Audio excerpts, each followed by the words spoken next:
I came to surprise my family on Christmas Eve. From the window I heard, "Pretend we're not home," so I left and took the $29.00 surprise back with me. I used to design flight control systems for fighter jets. Now I am the woman my son calls a burden. I stood alone in the snow on Christmas Eve, outside his pristine townhouse on the Upper West Side of New York. I had taken a red-eye flight from Arizona just to surprise them. I had not seen them in over a year. The last time we spoke on the phone, his voice was clipped, impatient. "Mom, things are hectic right now. We will call you once things settle down." But they never did. Not for birthdays, not for Thanksgiving, not even when my arthritis flared so badly I could not hold a fork. I brought a small red suitcase. Inside it, I packed handmade cookies, a scarf I had knitted for my granddaughter, and a single manila folder, the one that held the deed, the transfer papers, and the investment certificates worth $29.00. It was not a gift I planned to announce with fanfare. It was going to be a quiet blessing, just like the decades I spent making sure they had everything they needed. The snow was light but biting. I wore my heaviest coat, but the cold still reached the bones. I stepped up to the door and pressed the bell. The chime echoed once. I heard laughter from upstairs, the clink of glasses, music playing softly. A child giggled. Then the voices. A woman's voice first.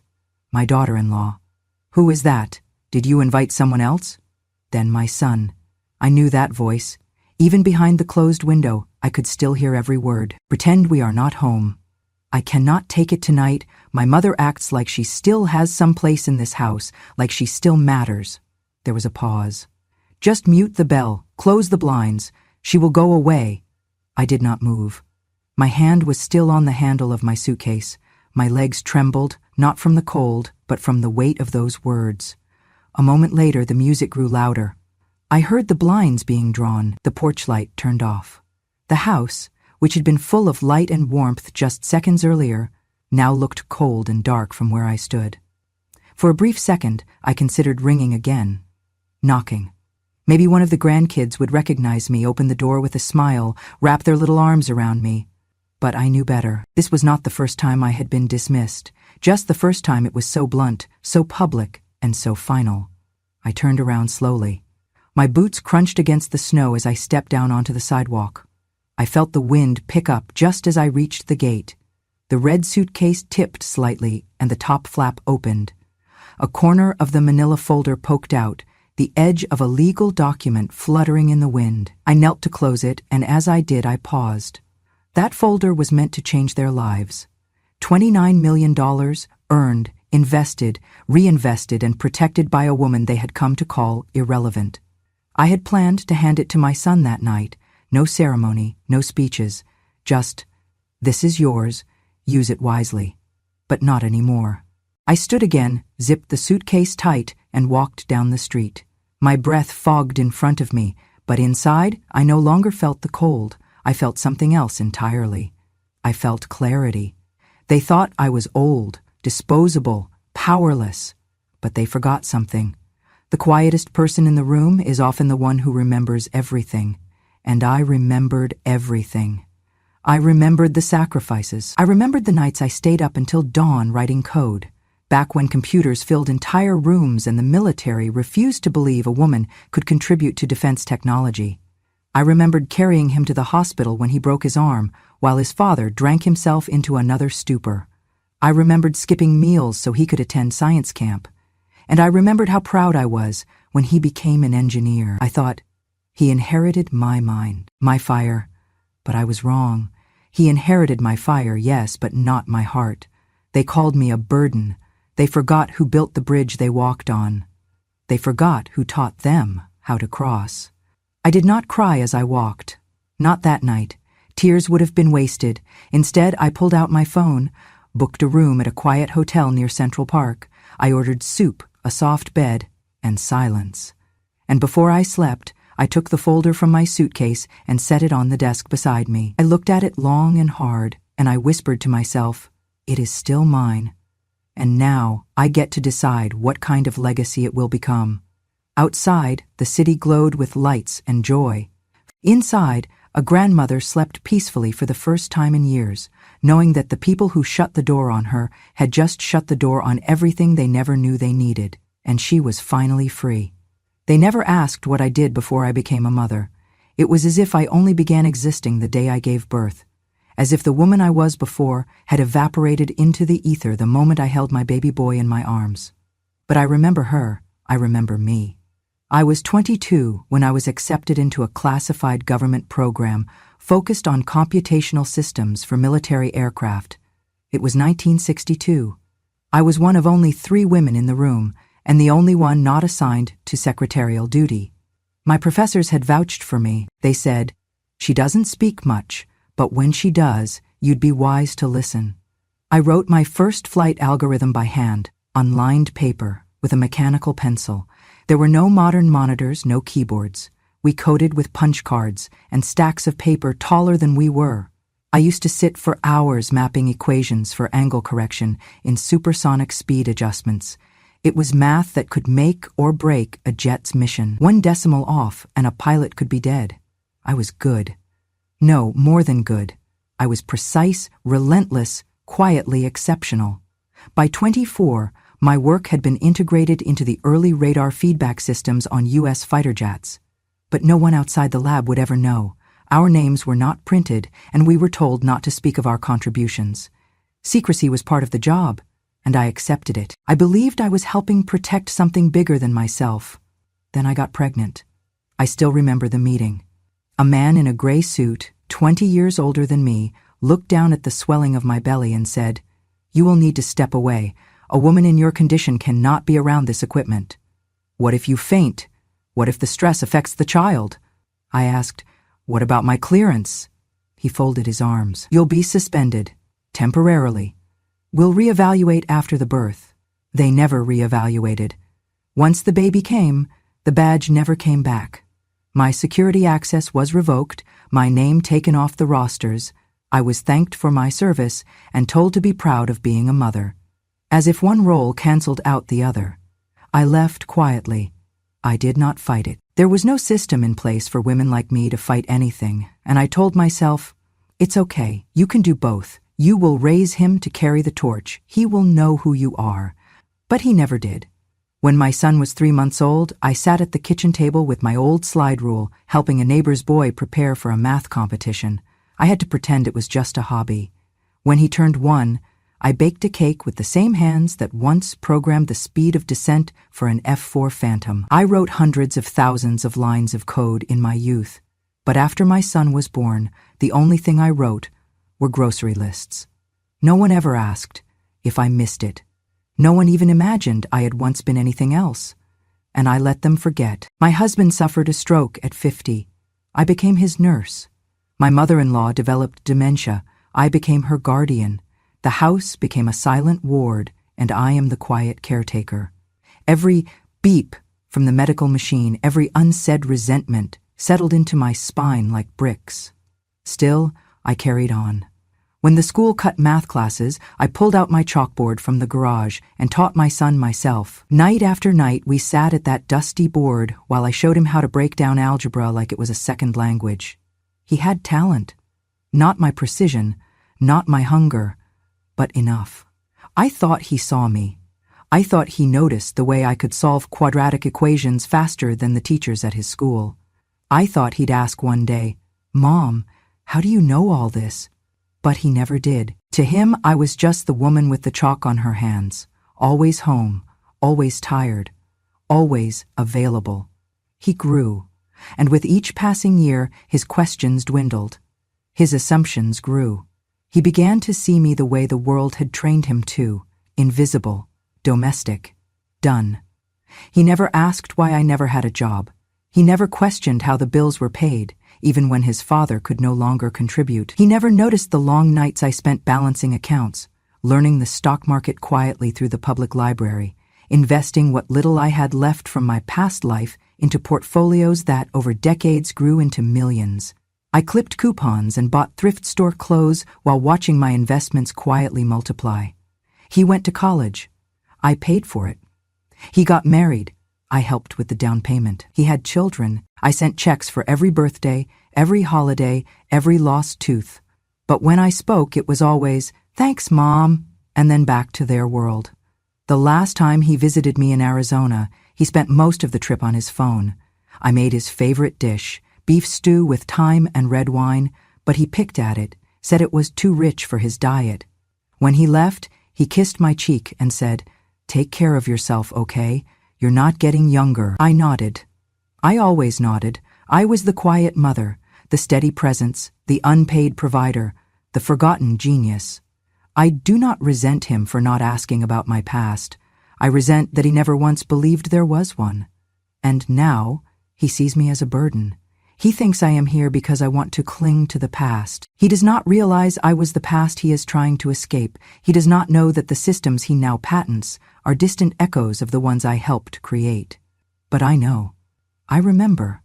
And memory, when buried long enough, does not fade. It sharpens. It waits, and when the time is right, it rises. 3 days before Christmas, I called my son. The line rang 4 times before he picked up. His voice was clipped, distracted. "Hey, Mom, is everything okay?" I smiled even though he could not see it. "I was just thinking, I might come up to New York this year, surprise you all for Christmas."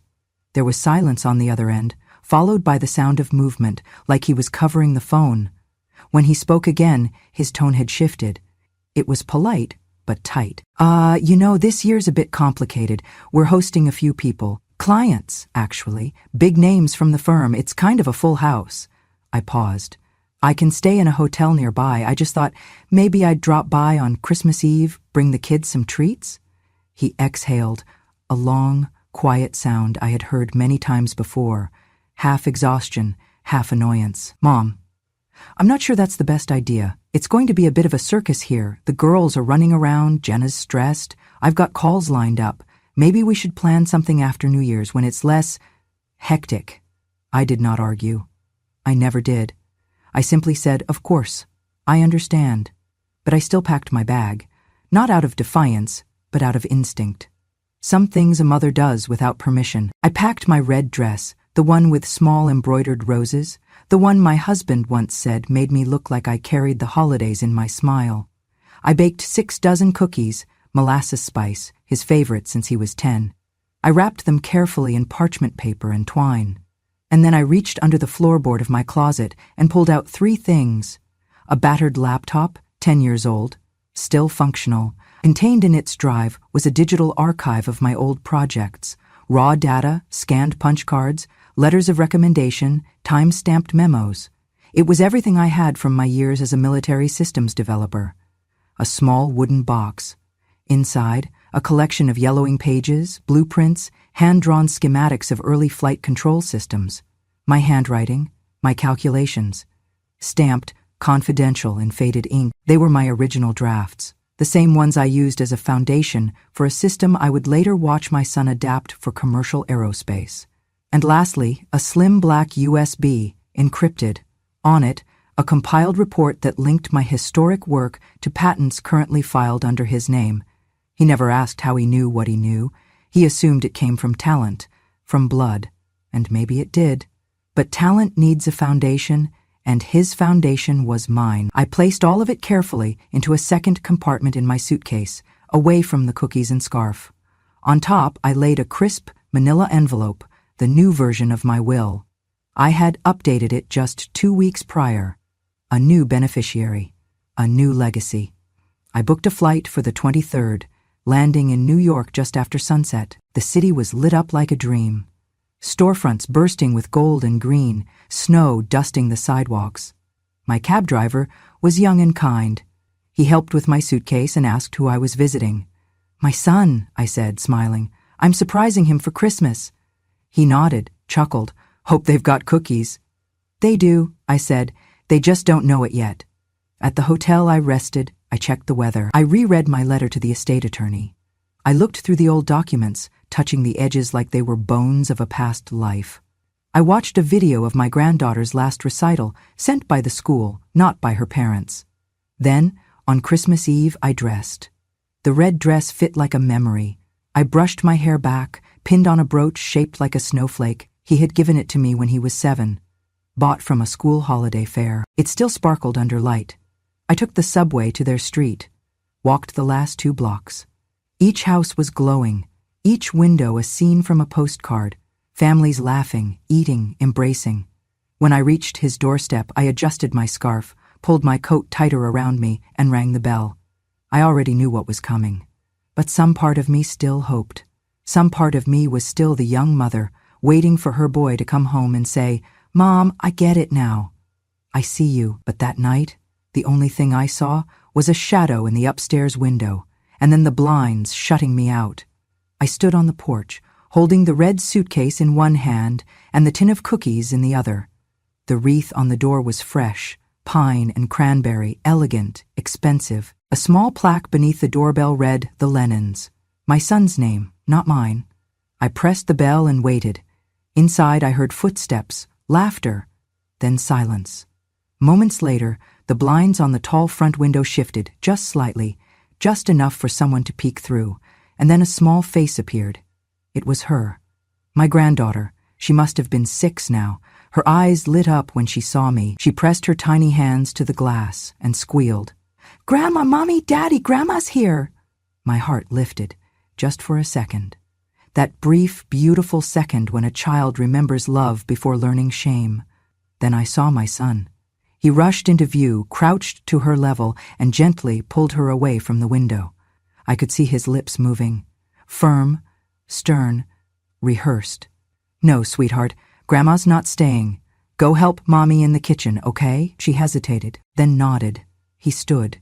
His face came into view fully now, just behind the glass. He looked older than I remembered.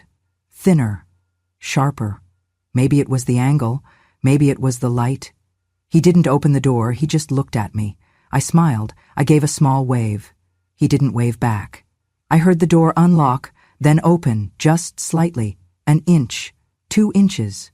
"What are you doing here?" he asked, his voice hushed but laced with irritation. "We want peace this Christmas." I opened my mouth to answer, to say, "I brought cookies," or "I missed you," or even just "hello," but I never got the chance. Jenna, my daughter-in-law, appeared behind him. She was dressed in a shimmering cocktail dress, holding a wine glass. "Oh," she said flatly, "hi, we weren't expecting—" She didn't finish the sentence. I nodded. "I just wanted to surprise the kids." Jenna glanced toward the living room. "We've got guests, clients from Ethan's firm, big names. It's not really the best time." "I won't stay," I said quickly. "I just thought maybe I could drop these off." I lifted the tin of cookies. She didn't take it. My son turned to her, whispered something I couldn't hear. She looked back at me and smiled, a smile like froth. "Mom, you're here. You should understand. We have important guests. You shouldn't make things difficult for us." I held still. I wanted to say, "It's just 5 minutes. I'll sit in the corner. I'll be invisible." But then my son said something that stopped me cold. "Just act like she is not there. She's used to being invisible anyway." He said it as though I wasn't there, as though I had always been the inconvenient background noise of his life. Not a person, not a presence, just a static hum he had learned to tune out. That was when I realized he had not just grown up. He had outgrown me. He thought I belonged to a part of his life he had outlived, like a toy or an accent. I looked down at the cookies in my hand, then up again. They were already shutting the door. No goodbye, no thank you, no Merry Christmas, just the soft click of a lock turning in place. I stood there for a moment, unsure of what to do. The wind picked up, swirling snow around my boots. I turned slowly, walked back down the steps, my shoulders straight, my heart breaking with every step. At the bottom of the walkway I stopped. I turned back to look one more time. Behind the curtain, I saw the flicker of movement, laughter, toasting glasses, music starting again. They had gone back to their party, back to their lives, as if I had never been there at all. So I walked away. Not quickly, not angrily, just finally. 3 days after Christmas, I sat alone in my hotel room, sipping chamomile tea and staring out the window as soft snow fell over Central Park. The red suitcase rested by the door, untouched since the night I left their doorstep. On the desk beside me sat my old laptop. Humming gently, the screen opened to a blank email draft. I had not slept much in the nights following their rejection. Not because of heartbreak, I had already buried that years ago, but because my mind was awake in a way it had not been for decades. There was clarity now. Precision. A cold, sharp purpose. I opened a folder labeled Trinity Archive. Inside were scanned documents, memos, hand-drawn schematics, blueprints I had created with my own hands. Some dated as far back as 1963. All of them bore my name, my calculations, my signature.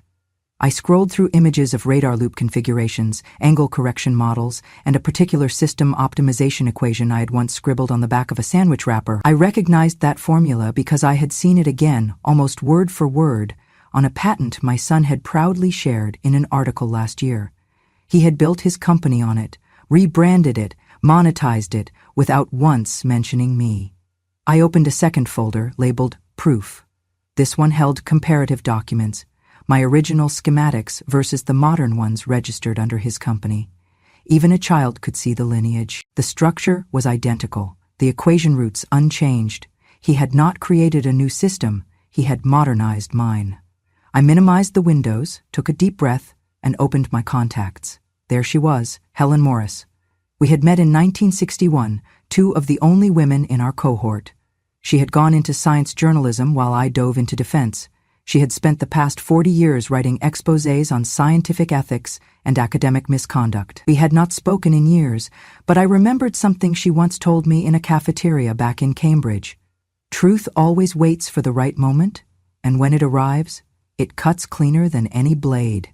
I typed, "Dear Helen, I do not know if you remember me, but I have a story, and this time I am ready to tell it."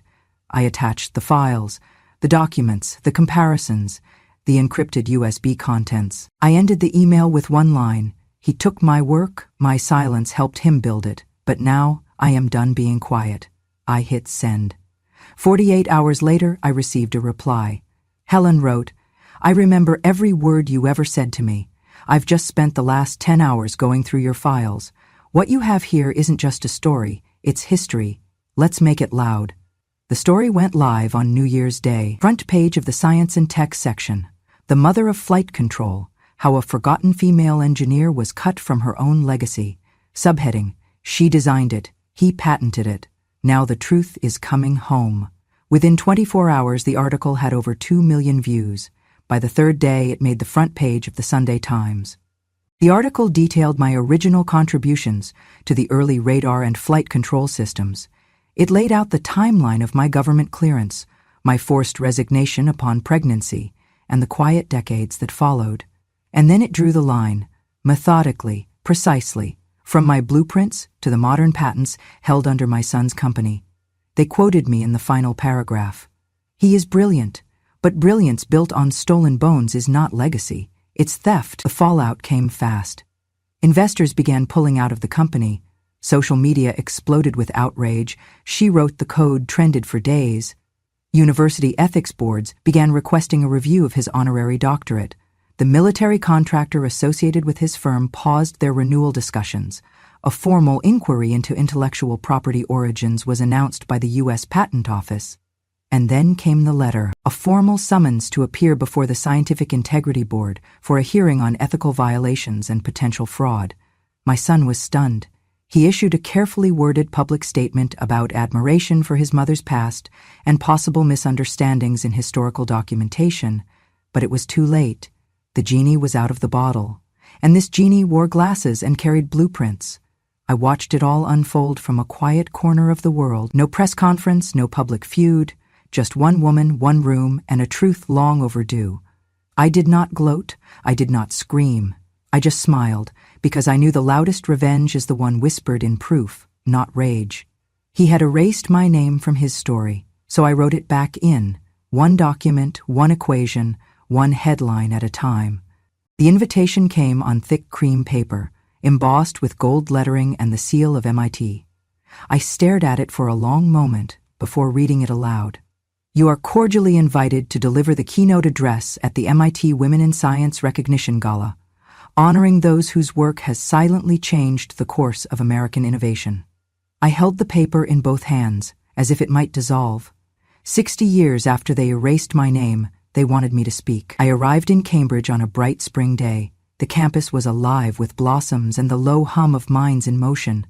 As I stepped onto the stage of the auditorium, my legs trembled, not from age, but from the sheer weight of the moment.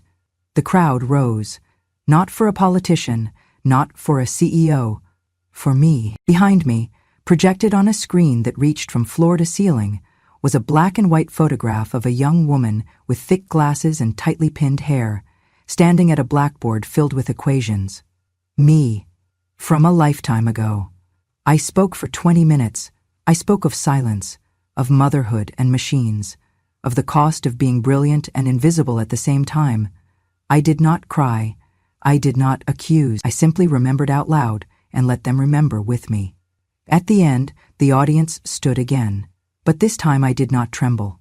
I stood tall and nodded, not for applause, but for acknowledgement finally earned. A week later, I received a call from NASA. They wanted permission to use that photograph in the new Hall of Honor at their headquarters. "We're launching an exhibit," the director said, "to celebrate the pioneers we failed to credit the first time." They printed my image 10 feet tall, hung it beneath the words, "She calculated silence into history." Visitors stopped and stared at that image, at the equations on the board behind me. Some wept. Young women took selfies. Girls in science clubs posted tributes online. They finally saw me. Meanwhile, my son's company collapsed. After the hearings, after the exposés, after the lawsuits, no investor would touch them. Contracts were voided, his top engineers left. Then came the lawsuit, a class action filed by shareholders, alleging willful deception and intellectual property theft. Depositions revealed emails that referenced my notes, my name, my work. He had known. He had always known. His defense team crumbled. Eventually, he resigned from the board to protect the company's remaining dignity, though there was nothing left to salvage. He disappeared from the press. The man once lauded on magazine covers now avoided airports where the headlines still looped on screens. Then came the final twist. The STEM equity fund I had quietly helped build after the article went viral, the Trinity Foundation, began accepting grant proposals for new engineering research. The foundation, named for the file that had once lived silently in my laptop, was fully endowed from the very fortune I had once intended for him. His name appeared among the applicants. He had submitted a proposal, a technical design, a funding request for a fraction of what I used to keep in savings just for him. My board reviewed the file. Quietly, they passed it to me. I flipped through the proposal, clean, intelligent, but it stank of desperation. In the final review notes, under recommendation, I wrote one sentence: rejected. Applicant does not meet the foundation's standard for academic integrity. It was not vengeance, it was simply truth. He had burned the bridge, and now he stood at the riverbank, wet matches in his hand, wondering why no one came to ferry him across. I never spoke to him again. He never called, never apologized, but I heard from my granddaughter. She sent a letter. She said, "Grandma, I read about you in my science class. I didn't know you were so amazing." I wrote back. I said, "Now you do." She responded with a picture she had drawn, a girl at a chalkboard, glasses on, hair up, smiling. I keep it in a frame beside my bed. Some days, I wonder what life would have been if they had just opened that door. But most days, I'm glad they didn't, because when they shut me out, they set me free. And now my name is written where it always belonged, in history, in legacy, and this time it will not be erased. 1 year later, almost to the day, I found myself back in New York, not at their house. That door was closed forever, and I had long stopped wondering what might be behind it. No, I was there at the invitation of the Metropolitan Science Archive, where a new exhibit had just opened, Women Who Engineered the Future. My story had a wing to itself. They flew me out first class this time. My name was spelled correctly on everything. At the ribbon-cutting ceremony, a young woman approached me. She had tears in her eyes. She was maybe 30. Engineering badge on her coat, she said. "I changed my thesis because of you. I didn't know women like you existed." I smiled and said, "We always existed. They just did not write us down." That was the theme of the year, being written down, in museums, in textbooks, in podcasts and panels and award ceremonies, where they now knew better than to overlook the grandmothers of innovation. One publication named me Silent Trailblazer of the Year. Another printed a spread of my handwritten equations side by side with the modern systems derived from them. For the first time, the world was reading my name without parentheses. Back home, my days were quieter. I had started teaching again, not in a classroom, but at the local community center. Just a group of older women, most retired, some recently widowed, all curious. We met every Wednesday for Engineering for the Eclipsed. That was their name for it, not mine. They wanted to understand what had been taken from them, what they had been discouraged from loving: math, code, machines, ideas. And each time one of them grasped a concept, their face lit up like a girl discovering she could speak a language she had been told was foreign to her. We cried often, not from frustration, but from awakening. And each week, I felt a little more complete, until one afternoon, as I was packing up, a woman lingered at the door. She looked hesitant, pale, her purse clutched too tightly. "I'm sorry," she said. "I didn't want to interrupt. I recognized you. From the news? From the gala?" I nodded, smiling politely. She stepped closer. "You don't know me, but my husband worked with your son." Ah, there it was, the past knocking again.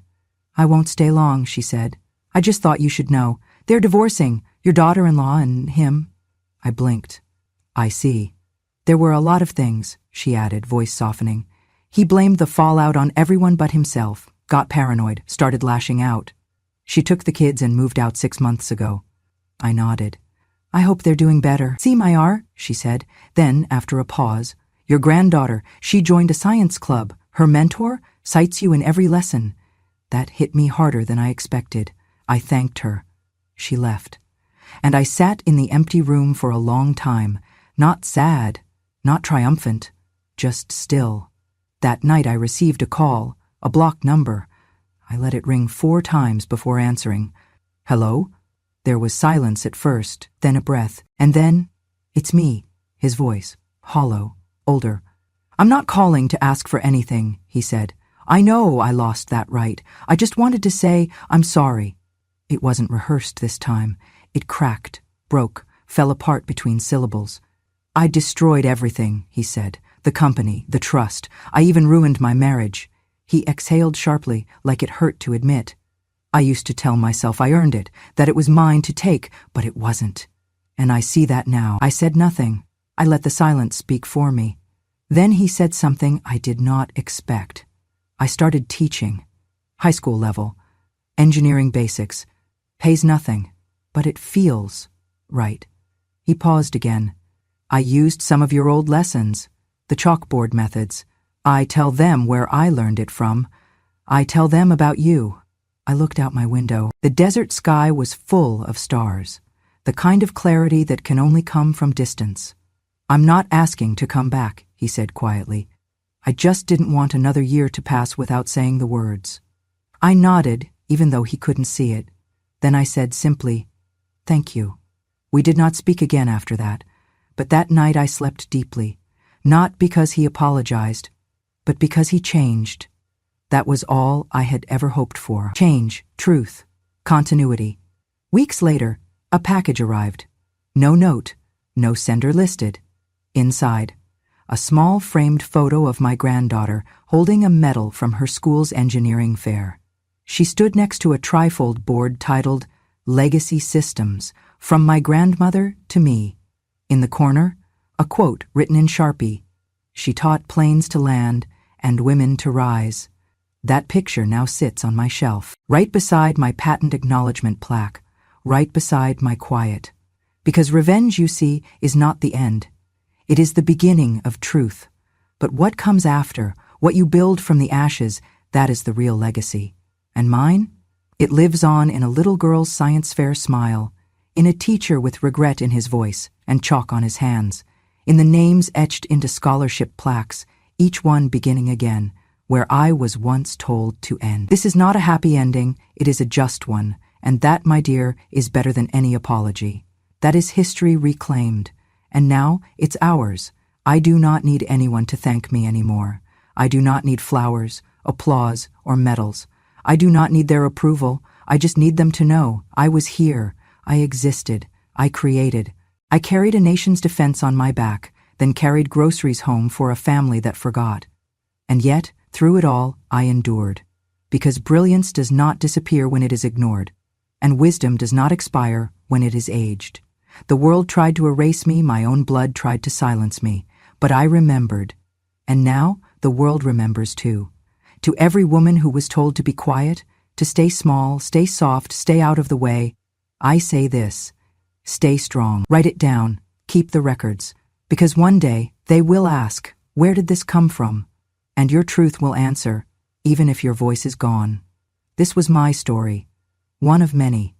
If you've ever been overlooked, underestimated, or forgotten, then you belong here too. Subscribe to Grandma, True Stories, where silence becomes strength and the quietest woman in the room finally gets the last word.